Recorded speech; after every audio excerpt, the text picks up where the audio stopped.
Bowl. Kurt, I just asked Michael, when did you go into Green Bay and win? 2007. Yep. That team looks just like this team or vice versa. I've never seen a group of players show so much heart on the road against a football team that is just destined to win their second Super Bowl under Aaron Rodgers. What an incredible football game. Yeah, Kurt, legendary writer Rick Goslin does a ranking of special teams throughout the league, and it came out last week.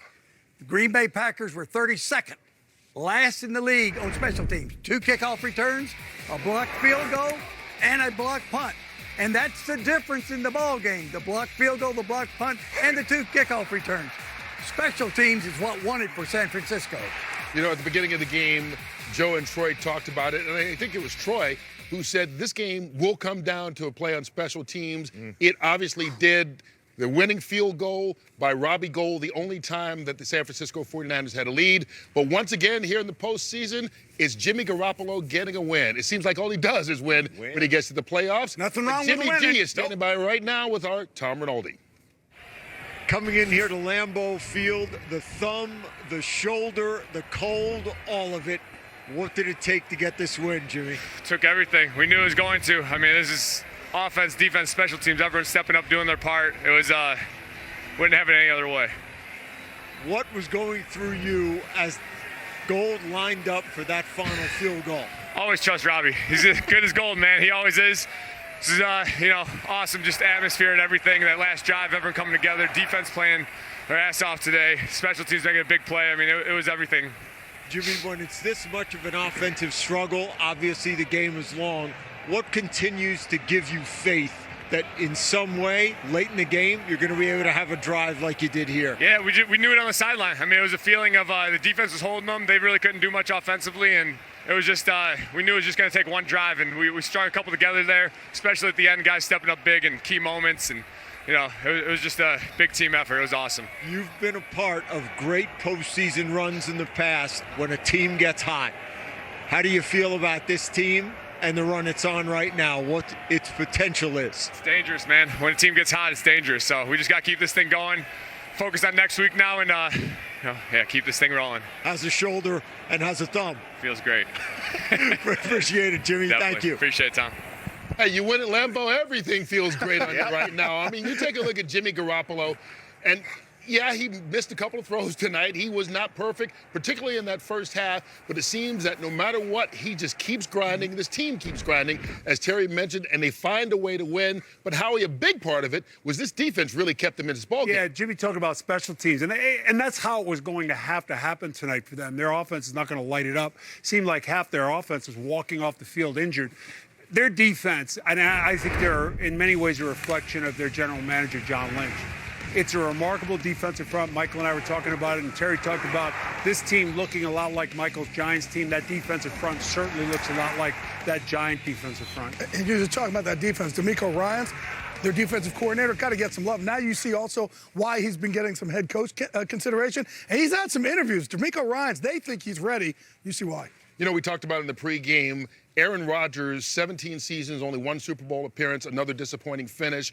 And right now, Michael, the talk will begin. Yeah. Is this his last game in Green Bay? Well, when you end it like this, I think it kind of pushes people to probably say, yeah, it may be. I think the frustration level of only being in 1 Super Bowl in 17 seasons with the teams that he's had the opportunity to play for, he has to be disappointed. Devontae Adams is another guy that you have to look at as well. But, for the Green Bay Packers, it's kind of a tale of two halves. When we saw the 49ers block the field goal before the half, they went into the locker room excited.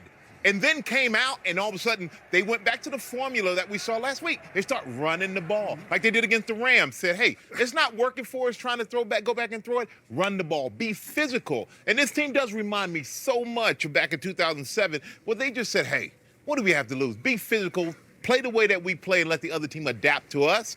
And they did that today and pulled off the improbable win. I thought Green Bay had a chance to really put this game away because 49ers kept having great field position, and then Green Bay would come down and they only got one touchdown out of all of that.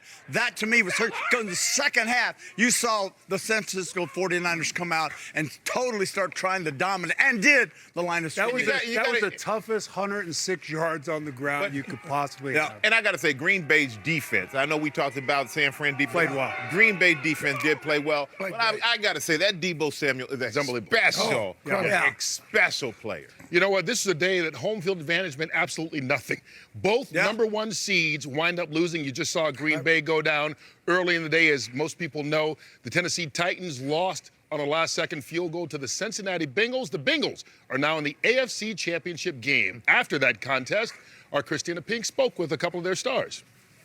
You had over 100 total yards in this game. Certainly earned that victory cigar in your hand. You talked about all your teammates, but how were you able to take advantage tonight?